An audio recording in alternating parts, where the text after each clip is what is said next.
Hello, everybody. I'm going to speak about one specific topic, the emigration of rich Chinese.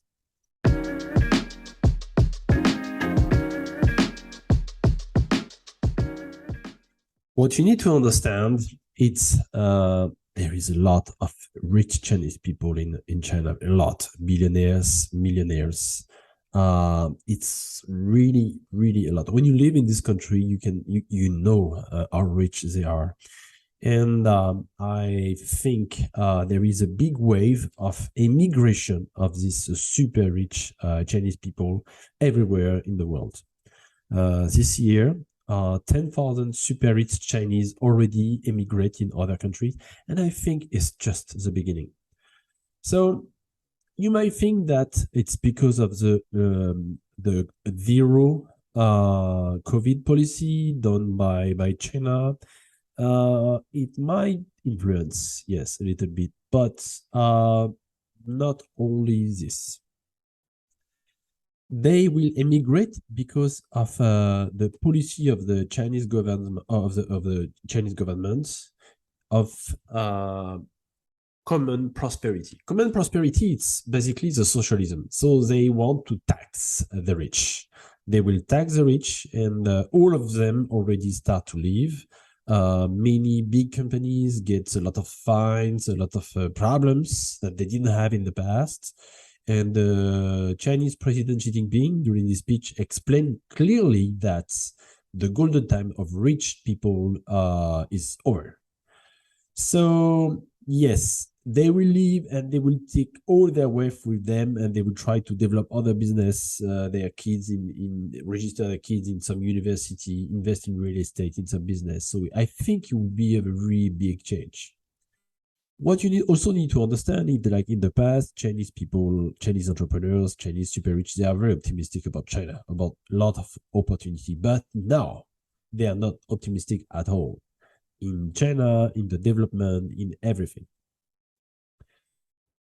You need to understand as well that many super rich boss in China all resign from their positions and become a strategic advisor or like something else. Like, for example, Jack Ma, who just like resigned last year as a CEO of Alibaba, a big step. Okay, he resigned and let other people to do it. But they all have done that. All of them have done that. The guy, Richard Lee from Jindong is the same. From NETI is the same, and all of them step by step they resign from their post of CEO, and basically they exit and live overseas. They live overseas, so basically they can manage their business from outside. So yeah. What is Jack Ma? Jack Ma is basically the boss of Alibaba, the founder of Alibaba, and he's basically a model for many entrepreneurs in China. And what Jack Ma does now is stop doing business officially. He trips all over the world. He travel all over the world, and he study agriculture in Europe. So Jack Ma, a billionaire, somebody that is extremely influential, that have a lot of problem last year with the Chinese government and Alipay, now decided to step back and basically to care about his garden in Europe. Wow, yeah, that's complicated. Huh? It's the same with Zhang Yiming, basically the founder of ByteDance, who is basically the owner of TikTok and Douyin, also like moved to Singapore. He moved to Singapore. He doesn't live in China anymore.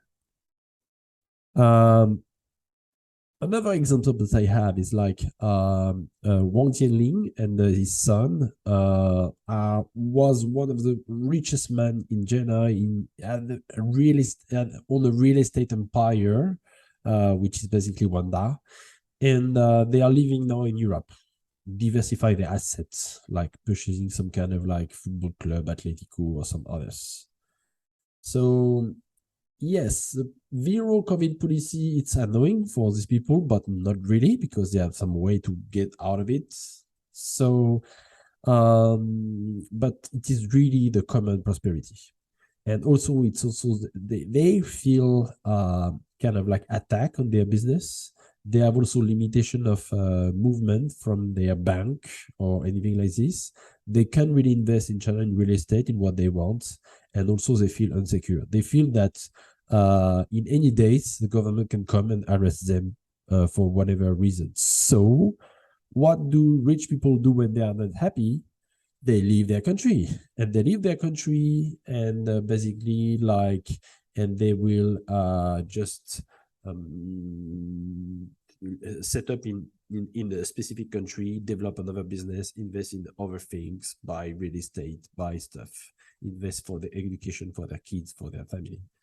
10,000 super rich already leave. It's huge. 10,000 super rich people already leave, but it's just the beginning. It's just the beginning, because other will leave and the smaller will leave, and most of the rich people, they don't want to pay 45% tax, so they will leave in a country that is better for them. So opportunity will be everywhere. It will be everywhere in real estate, because Chinese people love real estate. They love to invest in real estate. They always buy a lot of real estate. So they will first invest in real estate, and they like high-end real estate, not the cheap one, high-end, to live there or to see brand, but mainly high-end as an investment, not really for rent, as an investment. They will also invest a lot in different startups, different ecosystem, purchase some small companies, some stuff like this, because that's basically they're in the business. So of course they will have opportunities. They will search some local company to invest and develop and basically do some things. They will have also a lot of needs in educations, not only for themselves, for their family. Okay, that's very normal. And they will also use a lot of services. Lawyer, visa, for the health, for advisor, for business, and a lot of things. They will need all these kind of like services. Just to give you an idea, this year, I think it's in March, building in Singapore was sold for $38 million to a Chinese people. $38 million by a part of the building. So it's kind of like Suntec City, something like this in Singapore, that is basically owned by a Chinese. And it's just like this. Come pay tax, direct bill. I buy it. No need like loan from the bank, no need anything. Just come here, put the money, and basically buy it. And it's already started with some other company like Tencent, for example. They invest in a French group, the Guillemot brother who own Ubisoft, for example. And yeah, it's very normal. They come, they invest. So all the M&A market, merger and acquisition, will, I think, develop very fast because of Chinese investors. They will take all their money, all their waste outside, and all these big companies stop to invest in China. You need to understand they stop to invest in China, so they will start to develop in other countries. And it will create huge amounts of opportunity for everybody that can take them. And the question that you need to ask now, it's like how these super rich people, this boss, take their decisions. Number one, they ask their friends. They always ask their friends. Chinese are working and usually in community. So it's the same in business. You ask their friends if you know something, if you know other people and other things. And in a second way, they will ask their assistants to search informations. So all these assistants search for informations. Well, they open Baidu, which is basically Google, and they search. And they list a different kind of like company. They will call them and they will try to get informations. Okay. They will also search on social media, okay, on WeChat, on Weibo, on Red, on the other, and they will read information, try to understand basically like the different things, okay. They will use a lot of Jihu and other forums and Q&A, who are something like Quora or Reddit or some stuff like this to search for informations.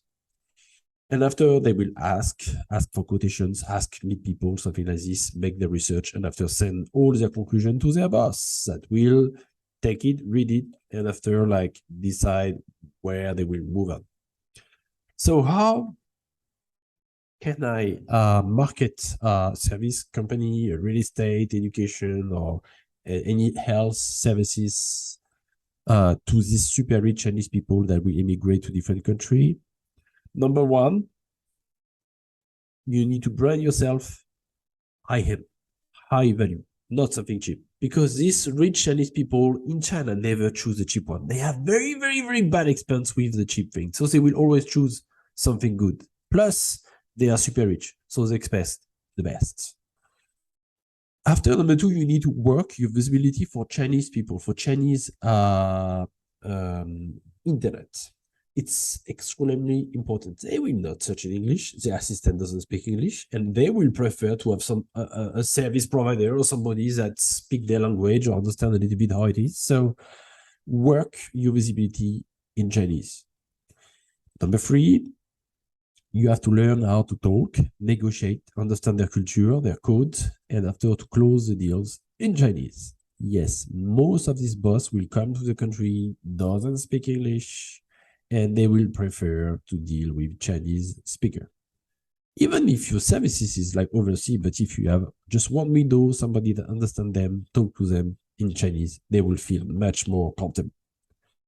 And number four, they will always check your reputation, because your reputation is really important in China. So we check if there is bad review, good review, or anything like this, online and offline. So it's extremely important for them. They will only work with service company, service provider company, or anything like this that is have good reputation.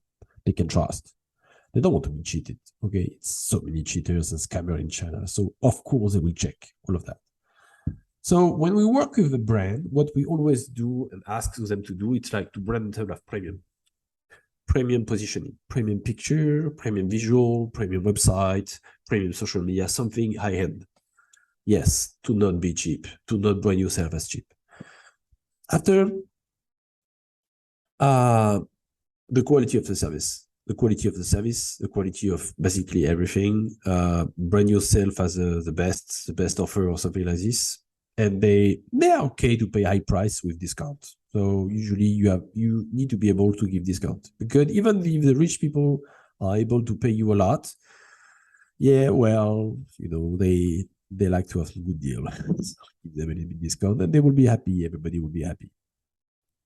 I remember we work for a real estate company in Dubai, and yes, they really get it with high quality video, high quality pictures of everything. Everything is high end and everything like this. On social media, we brand the Dubai lifestyle, and it was really good campaign. And a lot of buyers feel very comfortable because it's high end, it's premium, it's very good quality of flat, investment, apartments. So yes, it's really matched with Chinese expectation. After, work on your visibility. Visibility number one, Baidu. Baidu, it's like Google. So work on the organic result. You can also do ads, but organic result is better. Yes, usually organic always better. So you have your website, you can have other forums, media, on the search engine, so we will provide all the assistant of the people, all the information they need to choose you. On WeChat, yes, there is a lot of groups and external source on WeChat, so it can be a very good way to get visibility among Chinese people. They all use WeChat every day, a lot. I mean, at least 90 minutes per day, average. So 1 hour and a half at least for Chinese people using WeChat. It's a lot. You can also use some kind of review on some Reddit or forums or others. It can also be very efficient. Zhihu, I think it is a good social media. So Zhihu, it's an app. It's very similar to Quora with providing high quality information, very high quality with a lot of details. It's the same with Baidu, Jeddah. It's kind of Q&A, the same. And also what it can be done for this kind of service provider is to have the media who talk about them in a positive way. Because if media talk about them, it means that they are serious. You get authority. I remember we have worked for visa services that provide a kind of a green card to the US, to Chinese people. So they had a problem at the time, and the Chinese rich people, and this company offered them a solution. So basically, if they invest a certain, I think it was $300,000 in the US business, they can have a green card. And most of the rich people want to have a green card in the US as well. So we just create a website, nice one, and basically like do SEO with organic results, like Visa Service USA, or how to get a visa in USA, or like visa for rich people in USA, or how to get a green card in USA, something like this in Chinese. People search, then they find useful information that they need on their website, then they contact them and they get leads. At the time, they get 50 to 100 leads per month. So 50 to 100 people ask about this every month. So after, they can close between 5 to 10 deals per month, which was already very good for this agency. It's the same. You have good example and you have also bad example. So let me explain you a stories. We have worked for a forex company. Forex doing kind of like exchange or something like this. So Chinese use a lot of forex. They like to gamble a little bit with their money. And we work with this company, and they just tell us like, okay, we want to work on SEO and big PPC to attract traffic. That's it. But they have a problem. The first result on Baidu when you type their company was like, they are cheaters. They are cheating my money. I've put like $10,000 on this company, and I lost everything in 1 week. Wow. So we just work on that, and we tell them like, okay, we have to get these comments out. It's not possible. You will never get any leads, anything like this. And they just don't care, don't listen with what we say with advice. So, okay, we do our job of SEO. We appear on the good position of SEO. We attract a lot of people with ads, like normal, like 500 traffic every day. So 500 total visitors searching for Forex. Cost a lot of money. You can imagine the price per click. And guess how many leads they get? 0. Not 1, 0. Of course, when you invest your money, nobody wants to deal with a cheating and scamming company. They are not. These people, they just basically gamble. They put their money there, and after you lose this money, and after you complain, okay. But result is like most of people think they high chance that this company is a scammer. So there is no leads, nothing. Reputation, it's really important in this kind of business. Extremely important. So you have to work on your reputations, on media, good positive comments and something like this. No reputations, no business. I mean, 0. Rich people are not stupid, nobody want to work with a cheating company. So yeah, of course. After, what they also need to do, it's like learn how to talk and negotiate in Chinese with Chinese people. It's very special. I can speak for hours about this, but basically they have a special way of communicate, wanting discounts, ask a lot of very specific questions. So if you want to deal with their people, you need to learn how to deal with them, and most of the time in their language. If you want to know more about how this immigration market works, how can you develop yourself, market your company, your services to these super rich Chinese people, you can basically contact us, read further informations that we have, and we'll be very happy to help you. My name is Olivier Véron. I'm the founder of GMA, Gentleman Market Agency. We have opened the company 10 years ago. We have worked with more than 800 clients. So we know what we are talking about. You want more? Send us emails, and we'll be very happy to help you.